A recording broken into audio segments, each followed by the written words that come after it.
എല്ലാവർക്കും വണക്കം. ഞാൻ ജൂൺ 28 ചെന്നൈ വരെ പോകുന്നത്. 5 days അങ്ങിരിക്കും. ജൂലൈ 3 தான் ரிட்டர்ன். ഹൗസ് പൂജാസ് നിറയ അന്തമാതിരി വിഷയങ്ങൾ, അന്തമാതിരി പൂജകൾ ചെയ്യപ്പോകുന്നത്. മെയിൻ പ്രോഗ്രാം ജൂൺ 29 നമ്മളൊരു മുരുക പൂജ ആൻഡ് ലൈറ്റ് ബോഡി മെഡിറ്റേഷൻ അങ്ങ് ചെന്നൈയിൽ ഫസ്റ്റ് ടൈം ചെയ്യപ്പോകുന്നത്. നമ്മൾ ചെന്നൈയിൽ യാഗം പണിയിരിക്കുക. പക്ഷെ ലൈറ്റ് ബോഡി മെഡിറ്റേഷൻ നമ്മൾ ഫസ്റ്റ് ടൈം ഇതാ ചെന്നൈയിൽ ചെയ്യപ്പോൾ നിറയെ ആൾക്കാർ കേട്ടിരിക്കുക. ഇപ്പം ചെന്നൈയിൽ ചെയ്യാൻ മുടിയുമോ എന്ന് കേട്ടിരിക്കുക നിറയെ ആൾക്കാർ.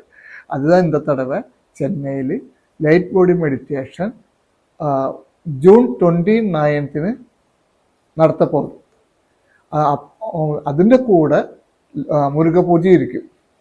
கண்டிப்பாக உங்களெல்லாവരും வரணும். உங்கள் ஃபேமிலியும் கூட்டி வாங்கோ. எங்கே நடக்க போகுது, எத்தனை மணிக்கு நடக்க போகுது, எல்லா டீட்டெயில்ஸும் ഗ്രൂപ്പിൽ போടാം. എല്ലാവർക്കും വാട്സപ്പ് ഗ്രൂപ്പിൽ போടാം. അപ്പോൾ உங்களெல்லாവരും ഞാൻ ഇൻവൈറ്റ് பண்ணணும். கண்டிப்பாக வாங்கோ. உங்கள் ஃபேமிலி வாங்கோ. നമുക്ക് அங்கே மீட் பண்ணலாம். എല്ലാവർക്കും വണക്കം. മുരുകപ്പെരുമാളുടെ ബ്ലെസ്സിങ് എല്ലാവർക്കും കിടക്കട്ടെ. ഓം ശരവണ ഭവായ നമഃ.